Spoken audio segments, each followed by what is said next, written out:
औज़ुबिल्लाहिमिनश्शैतानिर्रजीम बिस्मिल्लाहिर्रहमानिर्रहीम।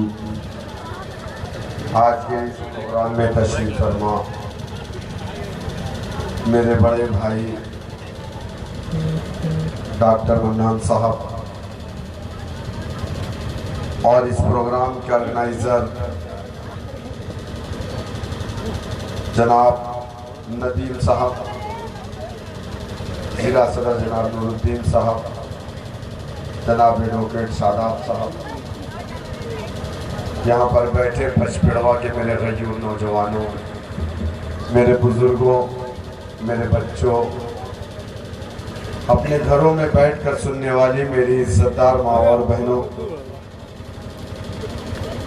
ये एक नुक्कड़ सभा मजलिस इत्तेहादुल मुस्लिमीन की आपके दरमियान में मैं दूसरी मर्तबा इस विधानसभा के अंदर आया हूँ।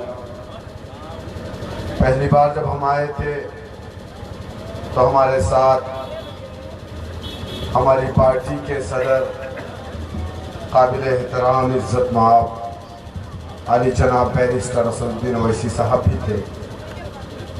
विधानसभा का इलेक्शन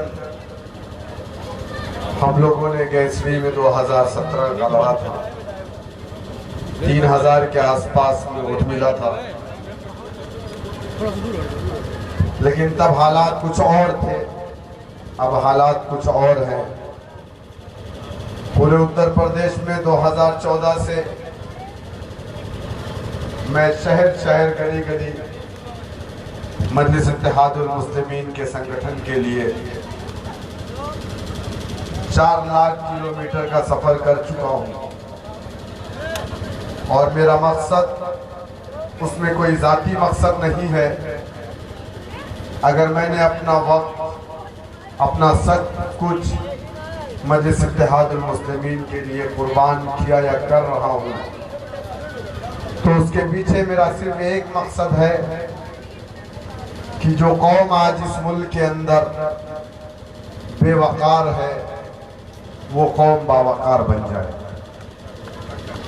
हम लोग ये चाहते हैं कि हमारा मुल्क चूंकि एक जमहूरी मुल्क है और जमहूरियत की सबसे बड़ी ताकत सियासत होती है। जिस सियासत को हमारे बड़ों ने मुल्क की आज़ादी के बाद कहा था कि मुसलमानों तुम अपना कोई सियासी प्लेटफॉर्म नहीं बनाना, सियासी प्लेटफॉर्म तुम्हारे लिए शजर ममनुआ है। हमने अपना कोई सियासी प्लेटफॉर्म नहीं बनाया।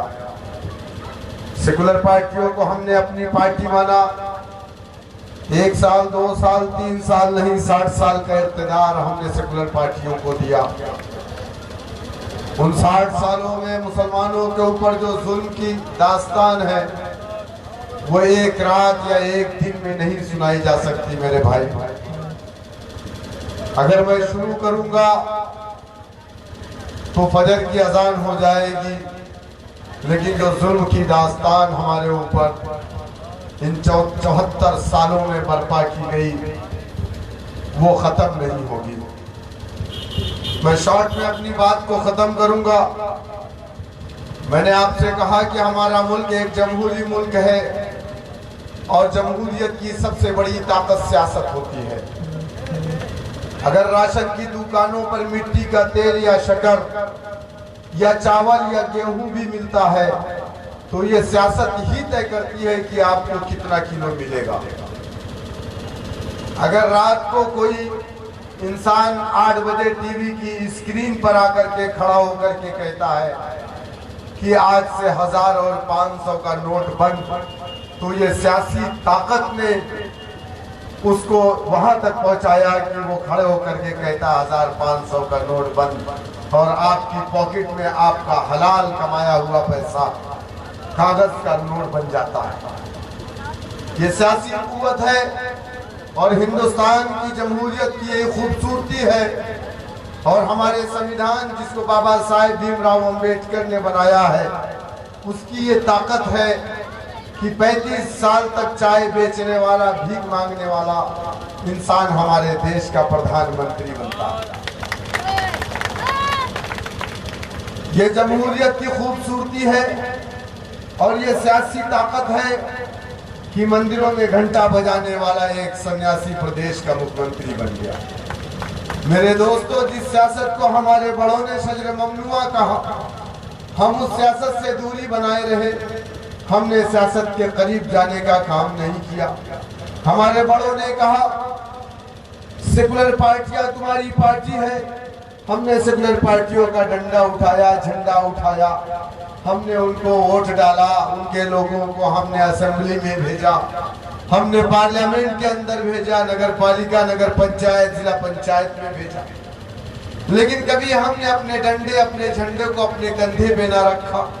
कभी हमने अपने लोगों को नहीं वोट डाला। हमने कभी वोट किसी को डाला तो कभी समाजवादी के लोगों को, कभी बहुजन समाज के लोगों को, कभी कांग्रेस के लोगों को, कभी बीजेपी के लोगों को। लेकिन क्या ये सच नहीं है कि जिसको उनके पास अपना झंडा, अपना डंडा नहीं होता, जिसका जमहूरियत में अपना सियासी प्लेटफॉर्म नहीं होता है, जमहूरी मुल्क में दोस्तों उसकी कोई पहचान नहीं होती। इस मुल्क के अंदर जो आज जुल्म और ज्यादतियां हमारे ऊपर हो रही है, ये बात किसी से छुपी नहीं है। अरे हमारे मुल्क की खूबसूरती है, इस मुल्क में बसने वाले तमाम मजहब के लोग हैं। कुत्ता खाने वाले, बिल्ली खाने वाले, सुअर खाने वाले, चूहा खाने वाले, राम को पूजने वाले, रावण को भी पूजने वाले, मंदिरों में घंटा बजाने वाले, मस्जिद में हय्या अलस सलाह की अजान देने वाले, यही तो इस मुल्क की खूबसूरती है। हमारे मजहब में जो चीजें हलाल है, दूसरे के मजहब में वो हलाल नहीं।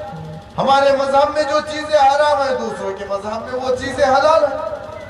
कोई दाढ़ी रखता है, सर पे टोपी लगाता है, कोई दाढ़ी रखता है तो ढेर लंबी कर देता है, बगैर अपने बदन पे भगवा कपड़े पहनता। कोई इस मुल्क के अंदर बगैर कपड़े के भी घूमता है। तो हमारा संविधान ही तो इतना खूबसूरत है कि ये तमाम लोगों को हर तरीके की आजादी देता है। कोई आधे कपड़े में घूमता है, कोई पूरे कपड़े में घूमता है, कोई बगैर कपड़े में घूमता। लेकिन क्या वजह है कि इस मुल्क के अंदर एक कौम ऐसी है जिसके ऊपर हमेशा लोग कमेंट करते हैं। अभी एक मिनिस्टर बीजेपी के ने कहा, बीजेपी के एक मिनिस्टर ने कहा, बलिया से उनका ताल्लुक है, शुक्ला जी, उन्होंने कहा मुसलमानों के अंदर ये जो नकाब है, इस नकाब पर पाबंदी लगा दी जाए।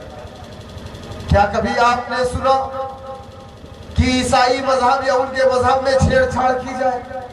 क्या यहूदी मजहब में छेड़छाड़ की जाए? क्या दलितों के पूजा करने के तरीके को बदल दिया जाए?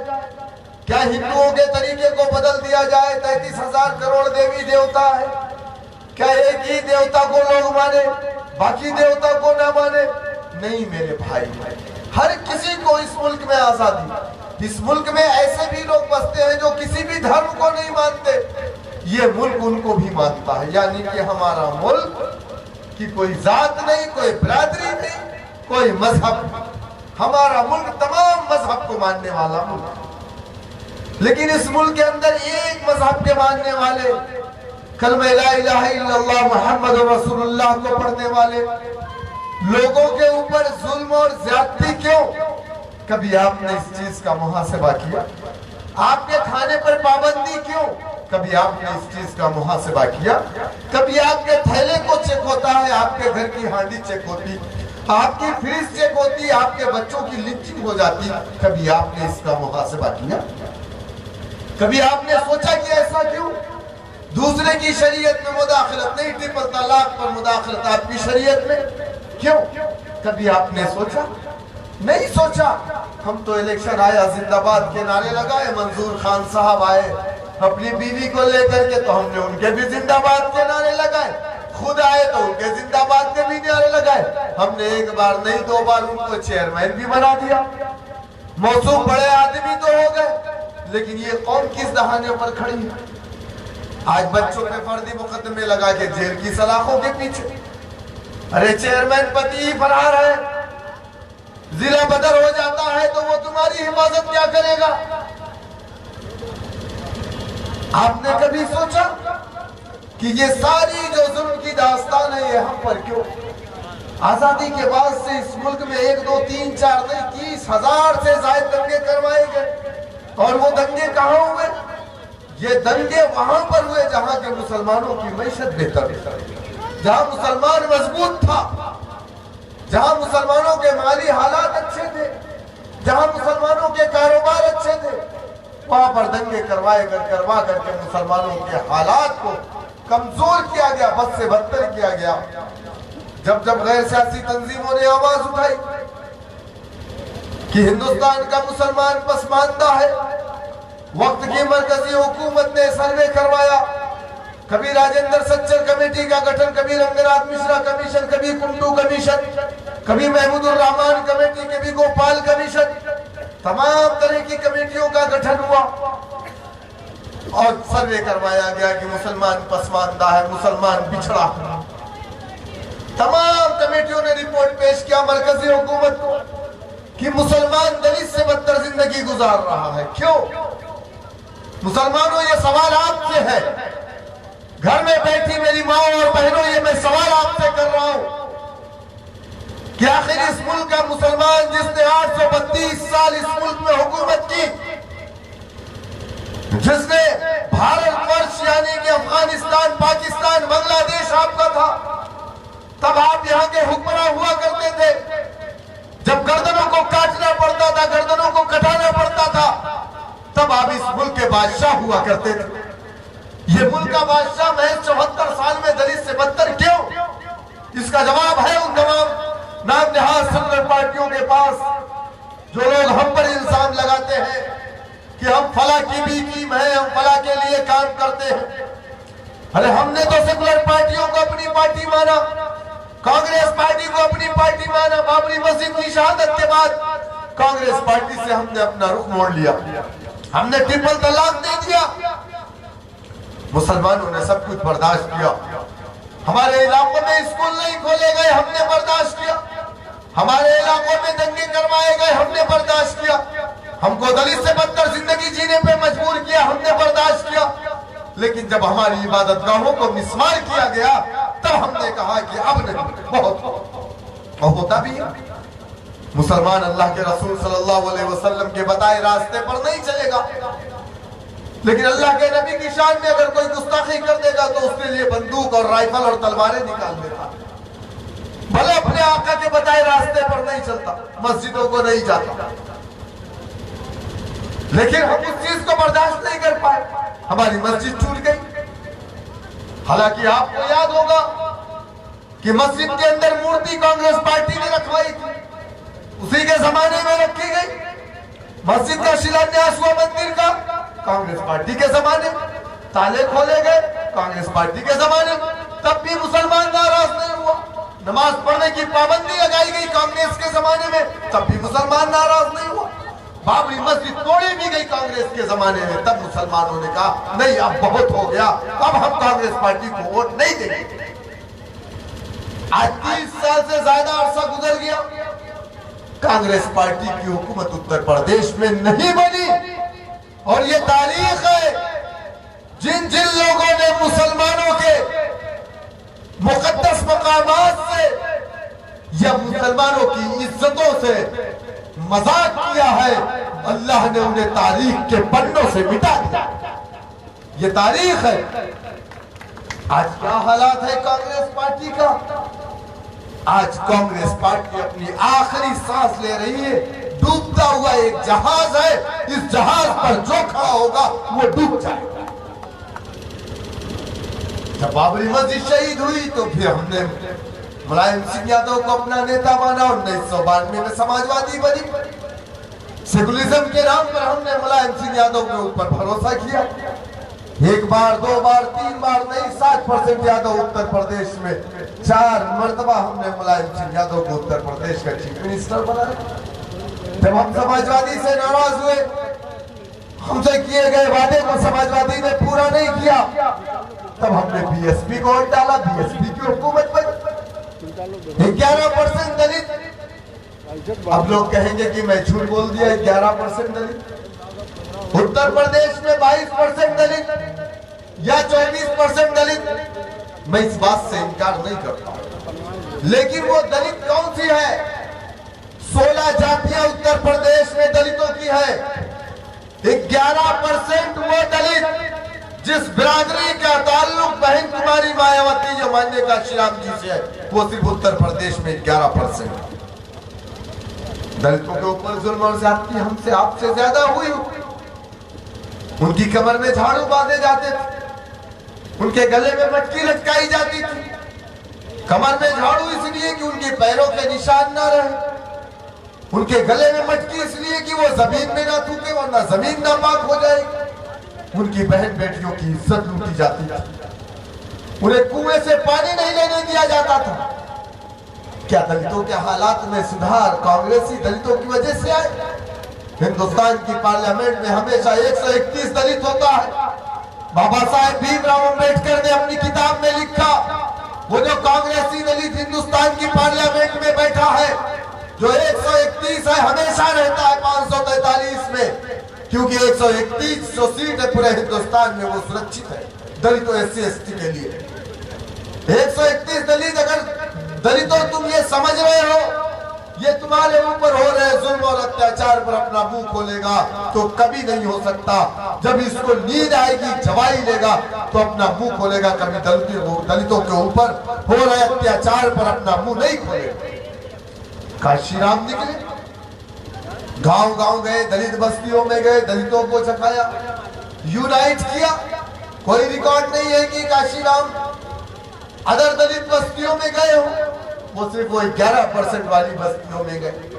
जिस दलित को हम कमतर समझते थे, जिस दलित का मुकद्दर इस मुल्क के अंदर ऐसा हो गया था कि सुबह उठ करके वो अपनी नहीं बल्कि दूसरे के घर की गंदगी को साफ करता, जिन दलितों को पढ़ने नहीं दिया जाता था, स्कूल में उनको बैठने के लिए बेंच नहीं मिलती थी, आजाद हिंदुस्तान में हुआ। जिन दलितों की बहन बेटियों के साथ कोई भी जाकर के जिना बलात्कार कर देता था, अगर वो शिकायत लेकर के मुखिया प्रधान के पास आता था तो मुखिया प्रधान उसे जूते से मारता था और कहता था तेरी हिम्मत कैसे हो। अगर उनके हालात में सुधार आया तो वो कांग्रेसी जो 131 MP दलित हिंदुस्तान की पार्लियामेंट में बैठे थे उनकी वजह से नहीं आया मेरे दोस्तों। जब उन्होंने अपना डंडा बनाया, अपना झंडा बनाया, मान्यवर काशीराम मायावती को अपना नेता बनाया, नीले परचम के नीचे एक मरकज़े सियासी पर मुत्तहिद हुआ, तो एक बार, दो बार, तीन बार नहीं, 4 मर्तबा उसने अपने कौम की बेटी को उत्तर प्रदेश का मुख्यमंत्री बनाया। और आज हिम्मत है किसी की दलित बस्तियों की तरफ आंख उठा करके देख ले? नहीं देख सकता। अगर आप ये समझ रहे हैं कि समाजवादी से जीतने वाला मुसलमान, बहुजन समाज पार्टी से जीतने वाला मुसलमान, या रिजवान जहीर या मंजूर खान या कोई और जिसका नाम मुसलमानों जैसा है, वो जीत करके जा करके तुम्हारी आवाज हिंदुस्तान की पार्लियामेंट या विधानसभा के अंदर बनेगा, तो अपने जहन से बात को निकाल देना। जब NRC NPR का मामला था, हिंदुस्तान की पार्लियामेंट में कांग्रेसी मुसलमान भी बैठा था, समाजवादी का मुसलमान भी बैठा था, बहुजन समाज का मुसलमान भी बैठा था, बीजेपी का मुसलमान भी बैठा था, लेकिन कोई आवाज नहीं थी। एक आवाज थी, वो मजलिस इत्तेहादुल मुस्लिमीन नकीब मिल्लत जनाब बैरिस्टर सऊदीन ओवैसी साहब की आवाज।